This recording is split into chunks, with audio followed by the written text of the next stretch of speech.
nga tipong talusang musimba nga araw sa Domingo sa pag-respito sa pagkabangon sa inyo.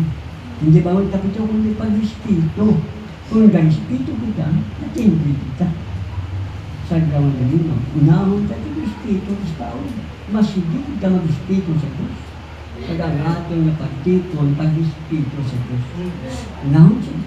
Ika-2 Corinto, Kapitulo 3, magsugod sa Diyos. Tugtog 13. Ika-2 Corinto 3:13. Sa pagkamatod sa sining bagay, ang may himaya anay nangin walay himaya gid. Bangon sa himaya nga nagalabaw sini. 11. Kay kunang nakaliwan may himaya, labi na gid may himaya ang nagapadayon. 12. Sangit nga may amo kami nga paglaw, kami masidlagid. 13. Hindi supong kay Moises nga nagtabon sang iya guya agud nga ang mga anak sang Israel hindi makakita sang katapusan sang nagkawala nga himaya. Lord, maraming salamat sa oras ninyo. Kabayan ba lang spektrum gagayad sa amon? Kaya magkakagawa sa amon. Salamat. Sa ngalan ni Lord Jesus, kami. Amen. Pagkapong ko. Sino kay Apostol Pablo? May duha kahimaya. May dalawang kaluwalhatian. Ang kaluwalhatian ni Moses at ang kaluwalhatian ni Kristo. So magkaiba yun. Ang kaluwalhatian ni Moses ay nasa kautusan. Ang kaluwalhatian ni Kristo ay nasa biyaya, mabuting balita. Sa kawan ng Diyos. Ang pag-asa, ang umaasa sa panahon ni Moses o sa kaluwalhatian ni Moses ay walang pag-asa. Dahil ang umaasa sa kautusan ay kailangan sundin ang lahat na nakasulat sa kautusan. Pero ang kanilang kaluwalhatian ay lumipas na. May pumalit. Bago. At iyon ay ang kaluwalhatian ni Kristo. Ang sino mang basahin brother ay nagkasi.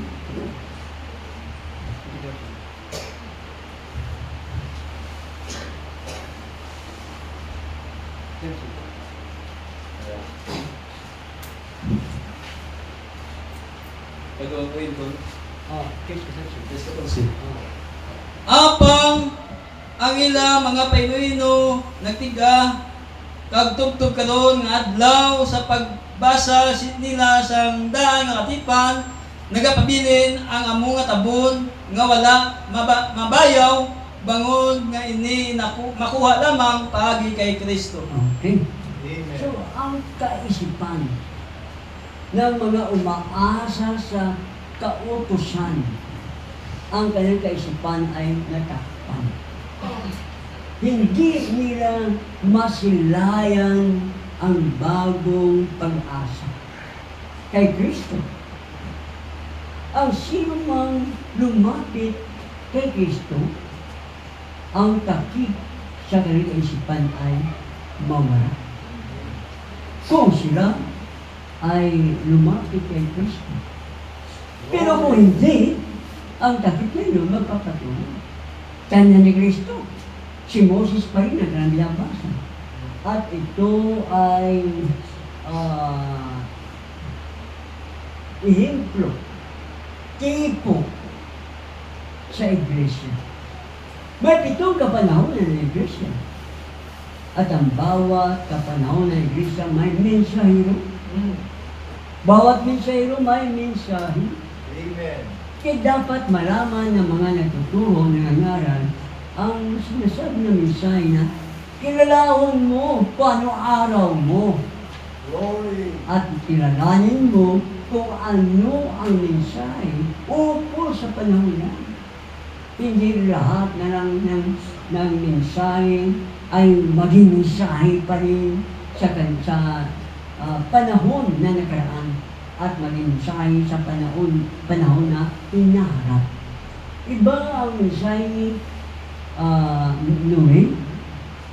Ibang mensahe ni Moses. Bagamat dati yun, salita ng Diyos. Pero ang panahon iba. Kaya kung ibang panahon, iba din ang mensahe.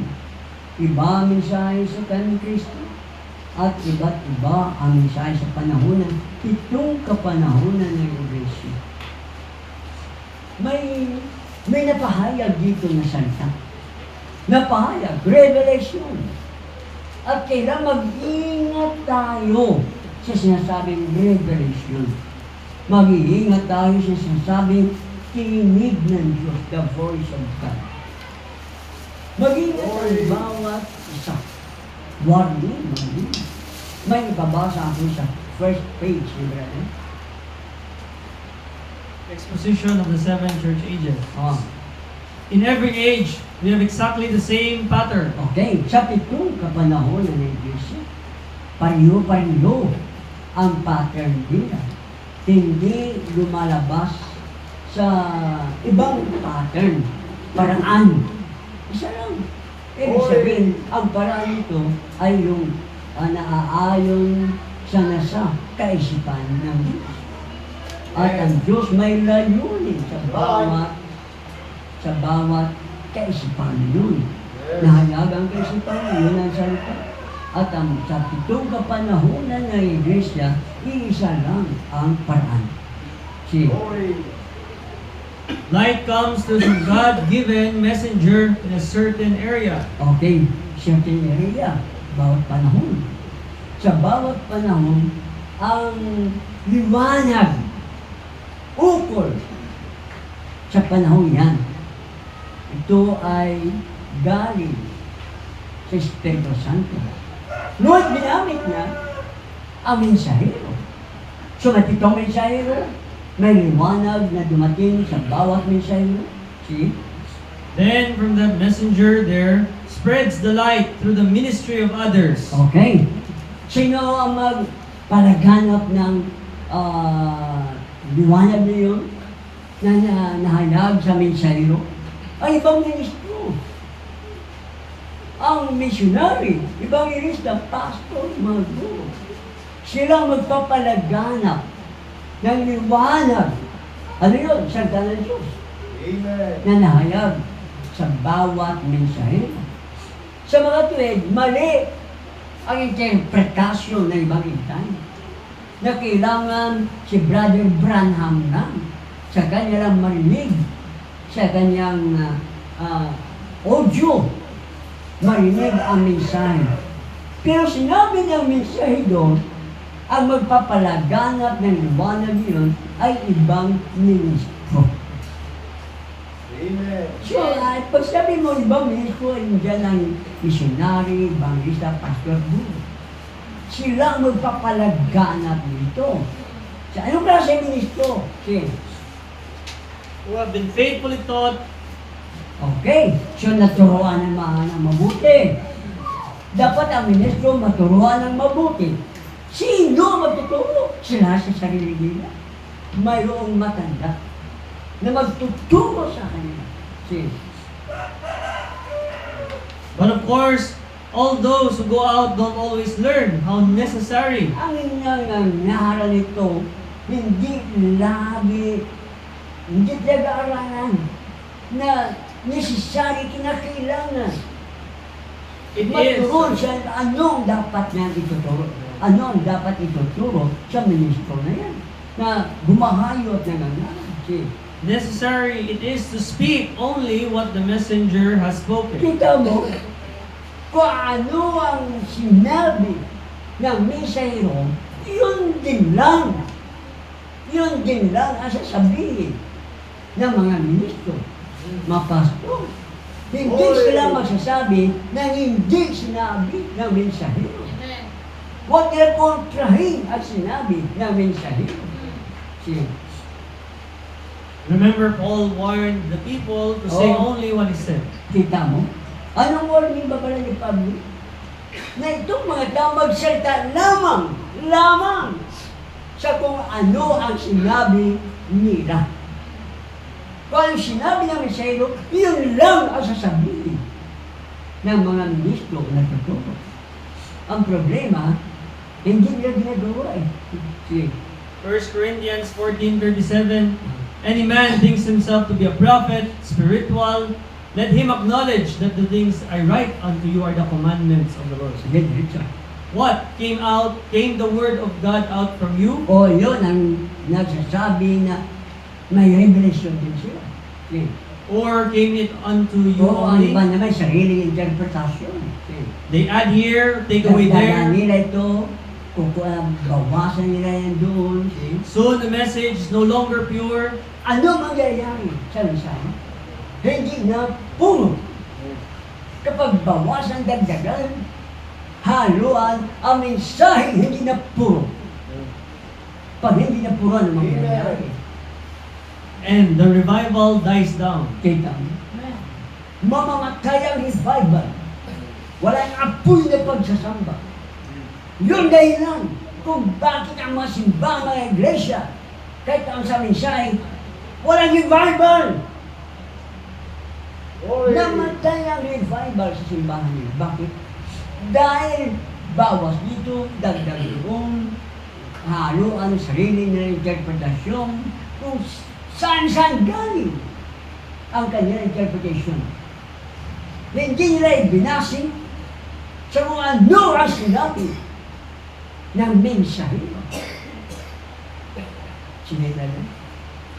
How careful we must be to hear one voice. Mag-ingat tayo. Kailangan, huwag lamang mag-ingat. How careful na ang pakinggan natin isang tinig lang. Hindi mo kanino-kanino tayo nakikinig. Nakikinig tayo sa pastor, nakikinig tayo sa missionary, nakikinig tayo sa evangelista, sa guro na ng mga pananalita na hindi naman sinabi ng mensahe. Kani-kanila lang yun. Kaya tuloy, walang revival sa simbahan.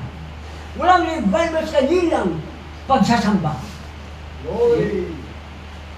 Which is the voice of God. Ano yung tinig? Ano? For the Spirit has but one voice. O, kita mo? Ang Holy Ghost. Sa panahon ito, may isang tinig lang. Anong tinig? Inihayag niya sa kapitong sa Yes. hiro. Amen. At iyon inihayag niya, yun lang ang tinig ng Diyos. Right. Pag nabasa, sinabi sa Misayro, walang din niya yung tinig ng Diyos. Sa serpente na yun. Sa demonyo na yun. Sinabi ng Diyos, Adan, wag nyo kainin, wag nyo galawin, sa araw nawan, mamatay kayo. Tinanggap ni Eva ang mali na interpretasyon ni Satanas sa serpente. Kainin hindi totoo na mamatay kayo literal. Maging kagaya kayo sa Diyos. Ganoon din sa panahon sa bawat panahon ng Iglesia. Dagdagan dito, bawasan ito, at ipapasok ang sarili interpretation. Ang mensahe hindi na puro. Sige. Sige na. Which is the voice of God. O, siyang tinig ng Diyos. Paul warned them to say what he said, even as Peter Kita did mo, likewise. si Pablo nag-warning, sabihin mo lang kung anong sinabi nila. Kung sinabi ko anong sinabi ng mensahe. Sinabi ng mensahe. Ganon din si Pedro. Sige. Warned them that even he, Paul, could not change one word of what he had been given. Kung anong revelation na pinahayag ni Pablo, hindi yun pwedeng baguhin. Na yung una, baguhin. Hindi pwede yun. Kaya mali-mali pala ang demonyo sa pagsasabi na mensahe ay may mali. Sila may mali. Hindi ang mensahe. Amen. Ito'y revelation. Book na payag sa propeta. Siya, o ano, propeta ba kayo? Propeta din ba kayo? May Holy Ghost kayo? Eh kung gano'n, kilalanin nyo na ang sulat ko, bawang utos ng Diyos. Eh bakit hindi nyo kinikilala? Sa mga tuwid, sa demonyo galing ang mga pananalita nila. mabait, mabuting balita, pero hindi ayon sa napahayo na salita. Kaya tulad niyan ang bautismo, gawin sa ngalan ng Panginoon Jesus. Ang hindi na bautismo sa pangalan ng Panginoon Jesus, mamamatay siya ng kasalanan ay hindi napatawad. Amen. Mabait siya. Matapat siya sa reliyon. Pero mamamatay siya na mapunta sa impyerno. Bakit pupunta sa impyerno? Eh, paano kasalanan niya? Hindi napatawad yun. Namatay siya na walang Holy Ghost. Kaya saan ang tungo niya? Tutungo siya sa kaparusaan sa impyerno. Siya sabi ng mensahe, yung salita ng Diyos, hindi ko pinapayagan ang babae na magturo. Hindi ko pinapayagan ang babae na mangunguna sa iglesia. Pero kanilang kinukontra yan. Saan tungo nila? Pagmamatay, sa impyerno. Galacia 1:8. Glory. Galacia 1:8. Galacia 1:8. Yes, Your Honor.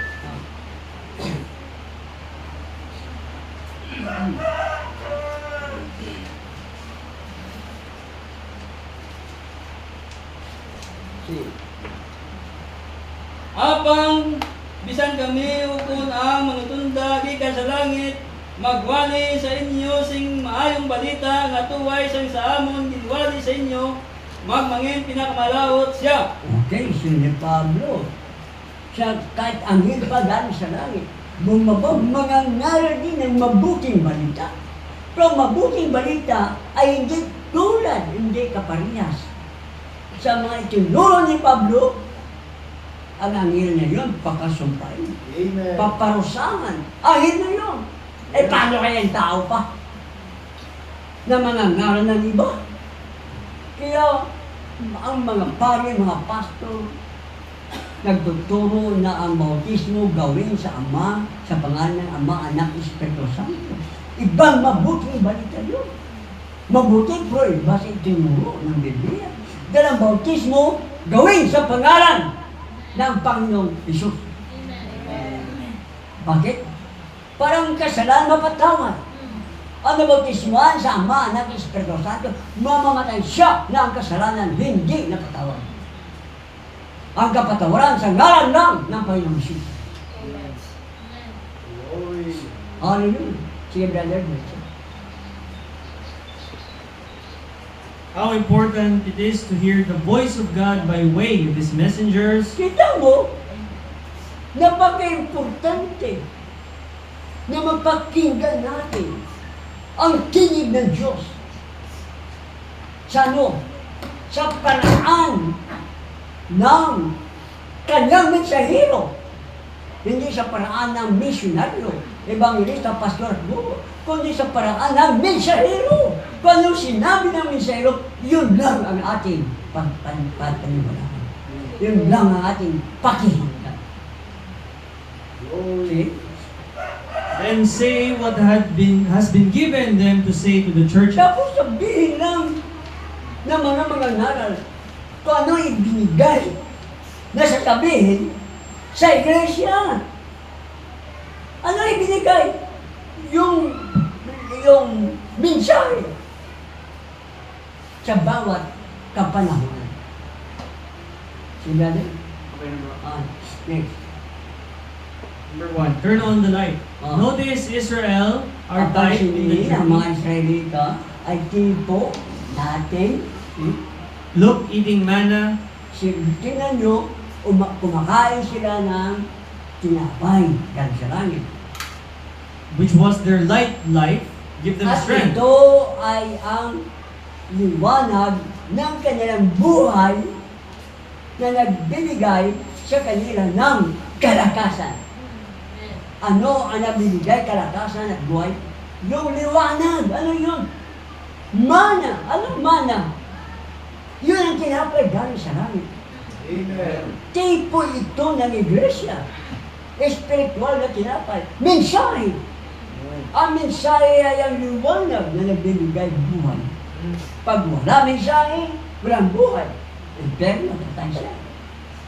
Kung walang liwanag, walang mensahe, walang buhay. Amen. Israel could not eat manna that was yesterday. Ang mga Israelita hindi kumakain ng tinapay ng kahapon. Pagkahapon, huwag na kainin yun. Bakit? Sabi ng Biblia, pag kinain mo yun, hindi mo na makakain. May laso na yun. See? And it was contaminated. Ay, contaminated na, may laso na yun. May bakterya, may mga kagaw na yun. See? It was rotten. At ito'y bulok na. It was no good for them. Hindi na ito mabuti para sa kanila. See? They would die over it. Ano? Pag kinain nila ang kahapon na tinapay, mamamatay na sila. See? The manna that kept them alive yesterday would Ang tinapay na nagbigay buhay sa kanila sa kahapon, would kill them today. ay papatay na sa kanila. Sa araw nito. See? Bible said got Ang germs in it. sinabi ng Biblia, mayroon na itong kagaw, may bakterya na yun. See? Contaminated. At ito'y laso na. The manna, they had to get new manna every day. Ang mana, tinapay na makukuha nila kailangan araw-araw. Bago. See? What is it? Ano ito? The people that live on manna of Luther, Ang mga tao na nabubuhay sa mensahe sa time ni Luther, Wesley, ni Wesley kanina. them back there, At balik din doon, you are eating contaminated stuff. sabi niya, kumakain kayo ng may laso na bagay. That's killing you. Papatay ito sa inyo. Hindi ito magbibigay ng buhay. Papatayin ka ng mensahe na nakaraan. Mensahe ni Luther, ni Wesley, ng Pentecostal. Papatay ito sa iyo sa panahon ito. Bakit? Laso na yun, may laso na sa loob ng tinapay niyo. Damo na siyang natawag, tinapay. Okay lang pag tinapay niyo ng tintinda niyo, ay isang linggo na. Damo na siyang natawag, bulak-bulak. Amen. Papatayin ka na dito. Ganoon ang mga pastor sa ating panahon. Ganoon sa mga iglesia sa panahon ito. Hindi nila iniisip kung ang mga pangangaral nila, mensahe ba yun? Na ikapito mensahero? O mensahe ni Luther, ni Wesley, ng mga nagdaang kapanahonan ng Iglesia? Mensahe ba yun sa uling panahon ito? Hindi nila inisip. Sige. Spiritually, it's killing you. Oh, Then, kita mo. Ang mga pagkain ng lumipas, papatay ito sa inyo. Salit na bigay kayo ng buhay, Glory. papatayin kayo ng mga pangangaral na yan. Correct. Sige. dead in your traditions. Mamatay kayo sa inyong tradisyon. Sige. Next one. Ah, We are in our journey like Israel was. sa ating paglalakbay, iglesia ito. Bago mag-rapture, naglalakbay, bago mag-rapture. Naglalakbay sa rapture, para sa rapture. Ganon din ang mga Israelita. Naglalakbay tungo sa lupang pangako, Kanaan. At sa kanilang paglalakbay, ano ginawa ng Diyos? Their journey had to get new manna every day. Sa kanilang paglalakbay, kailan kukunin nila, kukuha sila ng bagong tinapay. Bawat araw, bago. Amen. Hindi panos. Hindi panis. Sige. Or new manna fell. Sige. We are supposed to not to live in the light of Luther. Okay, tamo. Ang huwag natin kakainin ang mga tinapay na nahulog sa nakaraan. Yes. Kung itong mana ay isa sa panahon ni Wesley, ni Luther, ibig sabihin, may mensahe din, mensahe yun eh. Sige, brother. Live in the light of Wesley, in the light of Pentecost. Mabubuhay ba sa mana, sa time ng Pentecostal, sa sa time ni Wesley ng mga Methodista, Baptist, Evangelical, sa time ni Luther na siya mga Lutheran, Protestante. See? We are in another age. Sabi niya, nasa bago tayong panahon eh. Wala na tayo sa panahon ni Luther. Amen. Wala na tayo sa panahon ni Wesley. Wala na tayo sa panahon ng Pentecostal. Yes. Kung wala na tayo sa ating panahon, o sa kanyang panahon, bago ang panahon sa ngayon. Kung sa ngayon panahon ay para sa rapture, hindi na natin kakainin ang mensahe ng mga nakaraan. Papatay yun sa iyo. Sige, New manna. bagong tinapang. Okay. Okay. Sige. Wait. What happened if they tried to keep that manna over? Ano ang mangyayari sa Israelita? Yung tinapay sa ngayon ay kanilang itatago para bukas. Ano mangyayari sa tinapay yun? It contaminated. Ito'y may mga kagaw na. Ito'y may laso na. Ito ay may bakterya na. Contaminated na. Glory. It would kill them. Papatayin ka nila. Papatayin ka ng tinapay na kontaminado. Yes. That's the reason we got so many spiritual dead so-called Christians. Tingnan mo, yung parang dahilan eh. Maraming spiritual na patay. Ang mga Kristiyano. Bakit patay? Anong nagpatay sa kanila? Ang mensahe ng mga nakaraan. Glory. Ang tinapay ni Wesley, ni Luther ng Pentecostal, matinapay yun naman nakaraan. Amen. Hindi pwedeng yung pareho kainin mo, mamamatay ka. Amen. At ang kumain noon, mga Kristiyanong patay.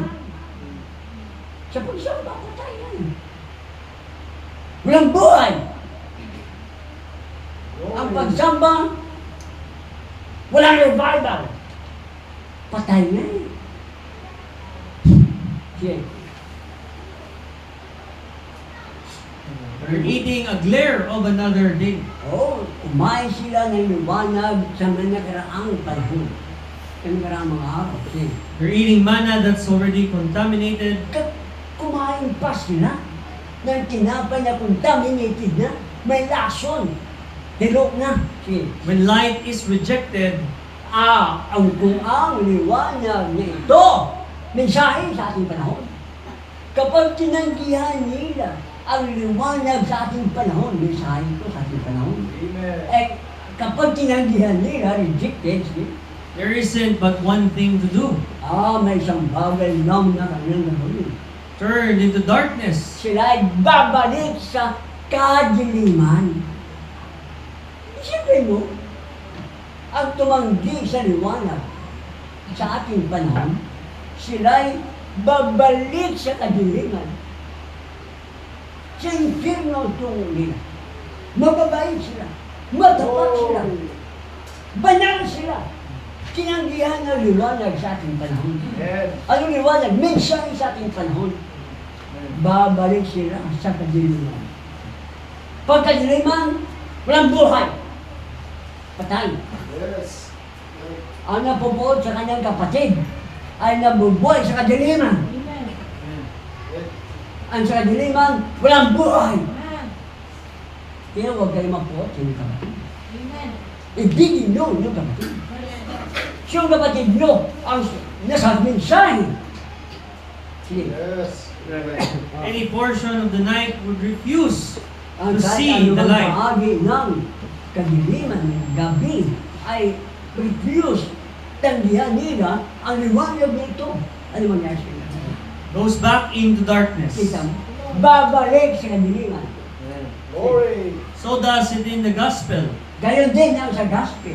In every age, it's been proven. Sa bawat to be so. panahon, ito'y napatunayan. See?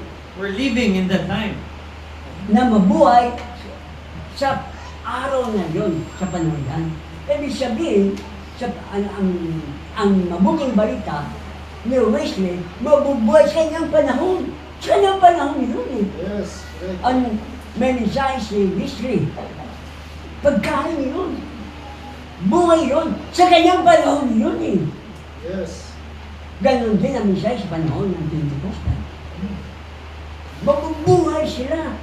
Sa mensahe yun, kung yun ay panahon pa nila. Eh kung hindi, ibang panahon na siya. Okay, next na bro. Number 4. Maybe the manna was alright. Nothing against it. Kita mo, maaari, ang mana tinapay na iyon ay okay. Alright. See? Glory. Nothing against it. Wala akong masasabi laban diyan. In the days of Martin Luther, Sa mga araw ni Luther. the days of this and that, Sa panahon Other nito, panahon reformers. yun. Ng panahon ng mga reformasyon. See? but that is manna that fell a long time ago.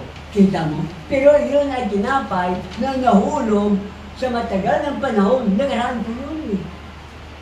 Kaya ano na ang mensahe yun? Bulok na! Patay, mamamatay ka na dyan. Kaya marami ang mga iglesia na patay. Lord. Amen. Kumain kasi sila sa tinapay o mensahe na nakaraang panahon. Amen. At iyon ay hindi na nakakabuhay sa ating panahon. Hindi na nakakabuti sa ating panahon. Number 5. Ah, That thing that's rotten manna, kita mo, ano nang tinapay? Bulok na. Okay? got termites in it. May mga sapat-sapat na yun eh. Kita mo ang tinapay, pag matagal na maraming mga sapat-sapat. Glory. Kasi bulok na eh. Okay. Or wiggle tails, Ah, whatever you want.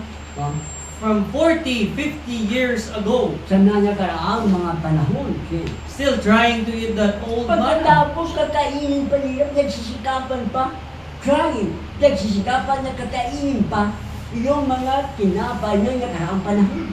May mga sapat-sapat yun. Okay. Glory. That fell way back years ago. Na yung tinapay ay nahulog sa nakaraang pang panahon. And the Yes. children of Israel, Ang mga anak ng Israel, in their journey, sa kanilang paglalakbay, new manna fell every night. bagong mana ang nahuhulog araw-araw. Okay. Amen. Okay na ba? Yes. But after it's rotten, Pero pagkatapos na itong tinapay ay bulok na, then the vultures will swarm to it. sino ang kakain? Buti! Yes. Pagtitipunan, sure. Pagtitipunan ng mga buwiti ang bulok na tinapay. Sa pagkatuwid, hindi sasama ang agila sa pagtitipon na yun. Diyan questionable. Sinasabi ng tamang intay, sila'y agila. Pero bakit ang kanyang pinagsalu-saluan kasama sa doon sa tinapay na bulok na? Mensaheng bulok. Sinabi ko ba yun? Sinabi ng mensahero. Kung ano sinabi ng mensahero, yun lang sasabihin ko. Amen. May warning siya. Pag hindi sinabi mo, kung sabihin.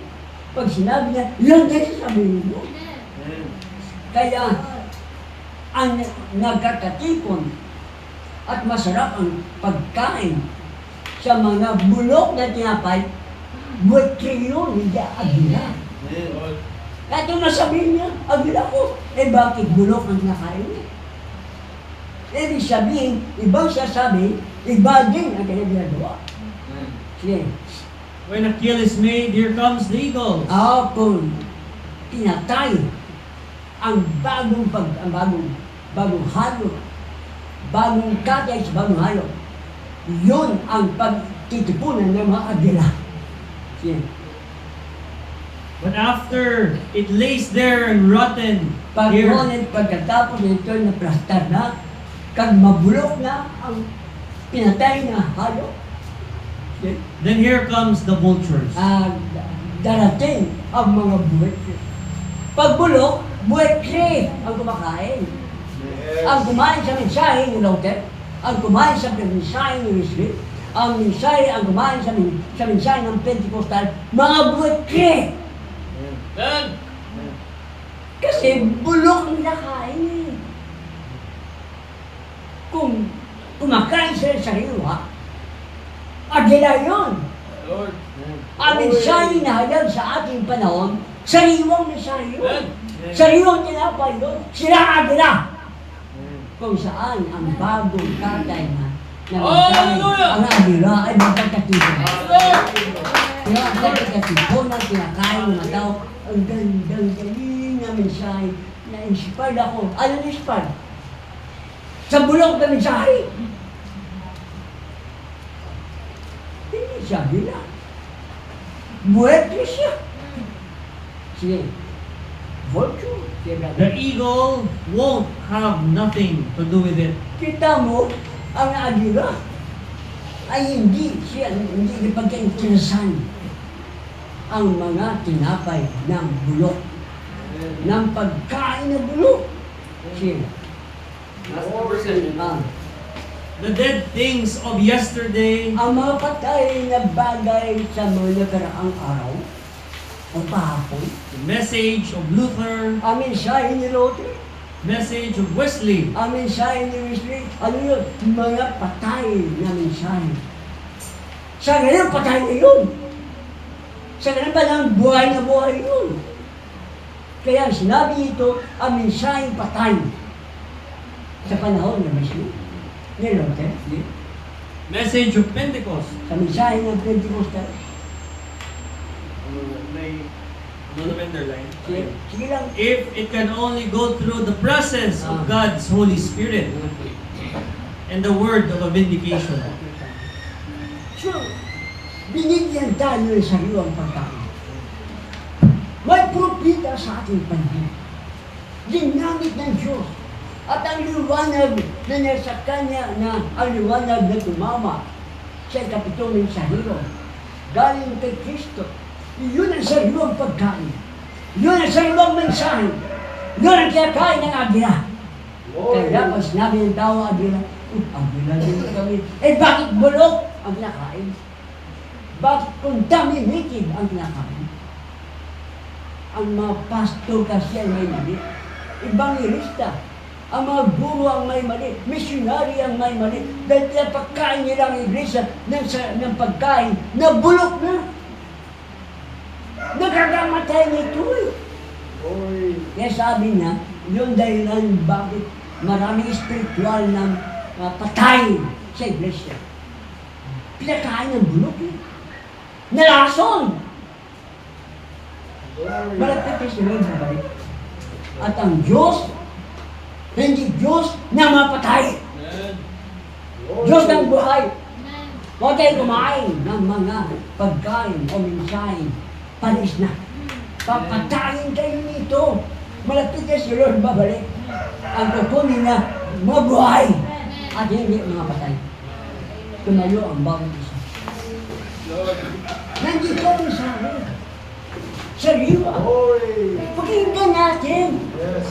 Bakit magiging tayo sa mga ngaral dahil mabait sila? Dahil kilala sila? Dahil sila may maraming libo? Nagbabasa din ng mensahe sa panahon ni Brother Branham sa cellphone, sa ebook, o ano-ano. Pero ano ang kanilang tuturo na mensahe? Ang mensahe ito sa kanila. Ang salita ay salita. Ang word of God ay word of God. Pero hindi lahat ng salita ay mensahe. Mayroong liwanag na nagbibigay buhay sa ating panahon. Yun ang sinabi. Sabihin lang kung anong sinabi namin sa inyo. Yun ang liwanag na dapat ipalaganap ng mga ministro. Yung mensahe sariwa. Huwag sila maging kasangkapan sa magpapalaganap ng nakakamatay na araw. May lason. Contaminated. Para sila natitigdan ng shabu. Anong tawag sa kanila? Tagatinda ng mga patay na mga hayop. Nagkakamatay, may rason. Ang Diyos hindi Diyos na mapatay. Ang pinili hindi patay. Binuhay tayo. Pag kumain ka ng muli ng bulok na pagkain, mamamatay ka muli. Hallelujah. Purihin ang Diyos. Hallelujah. Yes. Binigyan mo kami ng salita. Binigyan mo kami ng liwanag. At sa liwanag may buhay. Binigyan mo kami, Panginoon, ng napahayag na salita. Upang alamin namin ito, anong kinakain na namin. Yes. Salamat, God. Hallelujah. Sa pangalan ni Jesus. Amen.